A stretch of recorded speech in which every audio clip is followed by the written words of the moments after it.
I was given a text. I think it's better to speak without the text. Assalamualaikum, salam sejahtera, selamat pagi.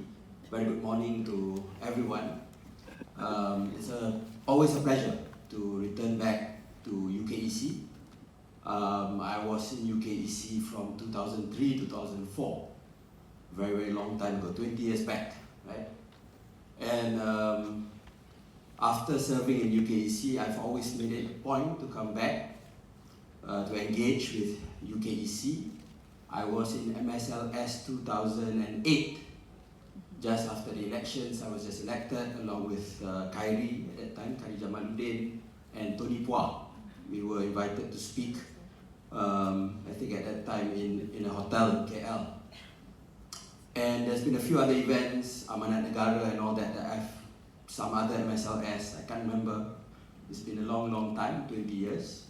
So obviously anytime I get invited by UKEC, I try my best to make a point and attend the event. So it's good to see all of you here, so semangat, so formally dressed, and looking forward to your life ahead, right? And I think that it's something that every part of life you tend to be thinking ahead or you look back at the past. It's something along with the theme of this year's MSLS.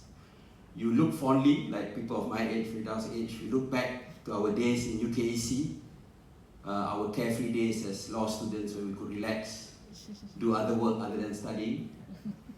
And as for you, I'm sure if you're on a scholarship, you're thinking you can't wait to work, or even if you're on pharma scholarship, because probably your parents give you a certain amount of money every month, and you're thinking you can't wait to just work and make money and not be subject to limitations, and you can buy your car, your house, and everything. That's life, right? We are always, not to say unhappy, but we always want something more. The grass is always greener on the other side. But I think most importantly, you're at a stage of your life where you have a long path ahead of you, and I think whatever you choose and whatever you want to do will have a big impact, and the decisions that you make today will determine on how, what sort of life, what sort of career, what sort of profession that you will be doing. So I think it's good that you open your mind, you try to learn, you try to absorb, get out of your comfort zone, because you don't know. You might be doing engineering now, you might end up as, I don't know, a minister, or you might be doing finance now, and you'll be doing something else in the future, start an IT company, right? But it is important to open your mind and to know what you want to achieve. So obviously, that's just my remark to all of you as young Malaysians. And I think the most important part that I want to emphasize is that I know that the climate crisis, the planetary crisis that we are facing, is something that is looming big for your generation, right? It's something what you people call now climate anxiety. And I get that. There's always been talk of us trying to create awareness among the younger generation. Or we need to make the younger generation to be aware about climate change, to be aware about environmental sustainability, to be aware about biodiversity loss, and so on and so forth. But we tend to forget that I think the younger generation pretty much are already aware. I'm certain pretty much everyone in this room is aware, right? I know that every time there's my son who's 13 years old, he sees trees being cut. He sees me picking up a plastic bottle or doing something, and then he'll say, "Abba, you're not a very good environmental minister," right? So the younger generation are aware, and I know pretty much the reason is that you have a long way ahead of you. We are talking about the survival of the planet. We have to keep the rise of the temperature rise to be within 1.5 degrees, ideally at most 2 degrees Celsius, and we are already hitting those numbers. But we are talking about keeping this by 2050. And you will be in your 2050. If I was graduating in 2005, 25 years more, you'll be in the same stage of my life right now, pretty much. So you will be thinking about your family. You'll be thinking about your children. What sort of future do they have? Will you be talking to your children and say that there used to be tigers in Malaysia? Or will you be telling them that we are doing well in terms of protecting this gift that God has given us? People do not realize that Malaysia is actually one of the 17 mega diverse countries in the world. Mega diverse means super rich in terms of biodiversity, both on land and in water. Some people say we are number 12, but there are 17 mega diverse countries. US is one of them, China, India, Brazil, Congo, Indonesia, India, Australia. Malaysia is a small country, and yet we are able to claim that we are mega diverse. And that is something that is truly remarkable. But this gift that God has given us is under threat. We are fighting hard. We are fighting hard. Our forest coverage now is 54%. I know there's a whole debate about that, but we'll stick to 54%. Based on all the international definitions, it's 54%. And we pledged in 1992 in the Rio Summit that it cannot go below 50%. And at the same time, we have to deal with, people need to make a living. People need to cari makan. The economy needs to grow. We have the world telling us, or not the world actually, we have the developed world telling us, don't cut down your forest, don't do this, don't do that. They have already cut down their forests. In the UK, they're actually paying people to just plant hedges on the farms, because that's the biodiversity that they have left. They've already cleared their forests. And they have also contributed to clearing our forests in the past, right, when they were colonizing us. So we are not denying the need that we need to protect the environment. I mean, I don't think we want to go in a path of just saying, oh, you've done that, we want to do that too. We want to do things differently. We want to develop in a more sustainable manner, but it has to be a just transition. It has to be an inclusive transition. When I was, for obvious reasons, I was in Menjiri a few weeks ago. I met a guy. I was at this kampung called Kampung Limau Kasturi. People of a certain generation know that there was a telemovie, but never mind. 99.9% people here don't know of the name Cikgu Limau Kasturi. Because that village, in the past, you can only access through trains. And I met this guy. In 1977, he was attacked by a tiger. And he had to take the train all the way to Kota Baru from Go Musang, 3 hours, because that's the only way. And you meet this. I meet the orang asli, I meet the people in the kampung, and how do you tell them? Yes, we say we need to protect the wildlife, but how do we protect? Because it's easy for someone in Sasana Kijang to say that, but it's not so easy when you're in Go Musang or whether you are in Temerloh. But to be fair, such is our crisis with the habitats and whatnot. The elephants, if you go to Johor, they've already reached the town in Kluang. They're already at the terrace houses. Okay, so elephant okay lagi lah, alright, but still we need to deal with it. But it's a whole new reality that we have to deal with.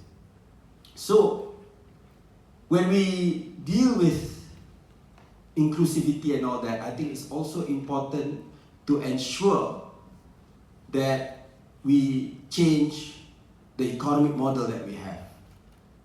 It has to be based on assisting those who need it. We cannot afford to have blanket subsidies anymore. It's bad for the fiscal health of the government. It's also bad for the environment. When we took over in 2023, actually 2022, 2 weeks after I took office, I had to present a new tariffs for electricity. You know, you get a law student to do that, it's not easy. You know, I had to go through the notes and I got briefed by, but I had excellent civil servants, people in Suruhanjaya Tenaga, TNB and all that. But I did a press conference because I felt that it's important that I communicate this to the public. And we started shifting the subsidies. Last time it was a blanket subsidy. Whether you're rich, whether you're poor, whether you're a big company, small company, everyone receives subsidies from the government. And that's not fair, right? In fact, 50% of our electric subsidies were consumed by 10% of the richest households. So we shifted the subsidies where the richest households do not get subsidies anymore, and those who do, but the rest, and I'm talking about 85% of households, pretty much, you know, still receive subsidies from the government. Factories is the same thing. The small and medium-sized enterprises, they keep their tariff, but for the bigger factories, they were forced to pay market rates. What happened? A lot of them started installing solar panels. At first they complained, but eventually they installed solar panels because it made sense. And now we are doing diesel, right? Again, it doesn't make sense for us to do a blanket thing. But still, in the last year we were spending 14 billion ringgit for diesel subsidies. We are estimating that we are still going to spend 10 billion in subsidies this year. We are saving 4 billion. But because we don't believe in a, you know, sort of a big bang approach where we just cancel everything, and we do believe in an inclusive transition. You know the government's plans, NETR and IMP and all that, right? So we have an ambitious plan. Currently, our renewable energy capacity is only 25%. We want to go to 70% by 2050, which is a big ask, and it's not as easy as it seems. Just installing more solar panels alone will not solve it, because you need the grid to be ready. Okay, so this one we get the chairman to talk about it because he's an engineer. I'm not an engineer. But what is important, I think, is that one, we have this target, this ambition, right? And in the past, our first net zero target, which was announced a few years back, was to be net zero as early as 2050. And this is a trick that I can tell you. If your mom or your dad asks you, when will you get married? If you don't know, you just tell your mom or dad, you say, I'll get married as early as I'm 30. Actually, when you're 40, you're still not wrong, right? So we decided that as early as 2050 as a net zero target. I mean, I can understand why that decision was made at that time. The government needed more information, needed more, to be more confident to come up with a firmer target. So the debate was whether we can firm up at 2060, which is still good because we give a firm date, or we want to give a more ambitious certain date at 2050. And recently, the government decided that we are going with a more ambitious target of firm 2050. And this is not an easy task. I can say that most of the net zero targets in most countries in the world are difficult targets to achieve. Very difficult. But it provides a strong push for us. It means that when we want to design our tariffs, when we want to design our industrial policies, we know that we have this ambitious target to achieve and that we must do everything necessary, everything that's possible to achieve those targets, including protecting our forests. Because why? It's an enormous carbon sink, right? So when we talk about net zero, it means that we can emit, but if we have a carbon sink, it sort of equalizes that based on how much carbon it can absorb. So I think for us, for the government, we are putting that ambitious goal. We are clear, and I think it has had an impact in terms of part of even rallying the economy, because once people know all this, it excites the market, it excites investors. But most importantly, right, it's not only good business, right? Malaysia is a trading nation and we need to do all this CBAM and everything. But at the end of the day, it is a matter of survival for us. And we as Malaysia, we need to do our part. And that is the mitigation part, but there's also the adaptation part. Yesterday's weather, we saw what happened. We also know that we can only mitigate to a certain extent. Say 1.5 degrees increase, or at worst 2 degrees, you can see the sea level rise and everything. There are already villages in Malaysia that are disappearing under the sea. So we need to deal with it. How do we build our infrastructure in order for us to adapt with the climate crisis? So that's the other part, and the government is coming up with the adaptation plan for that. And for all this, it will be reflected in our climate change bill that we are pushing hard to pass in Parliament, hopefully by early next year, latest. So, ladies and gentlemen, I'm not trying to, I think there's a Q&A, right?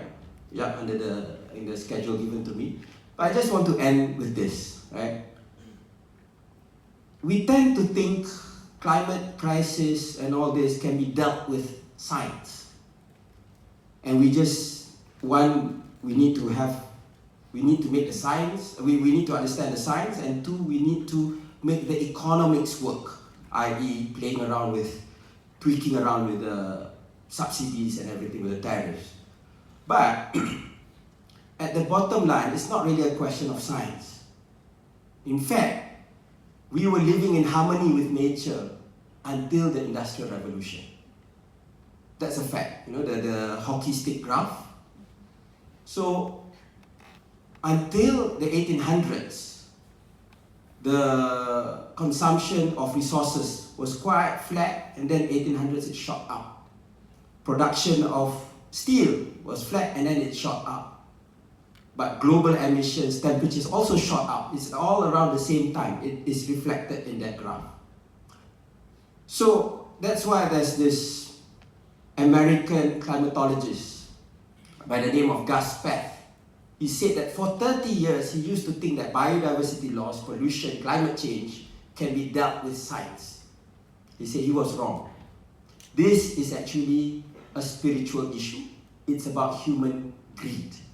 And as long as we don't address that, as long as we don't address about how we look at the world and how we finally realize that it's not about the man and environment, we are part of the environment. If the environment goes, we will go. Then I think only we will start to realize everything else follows from that.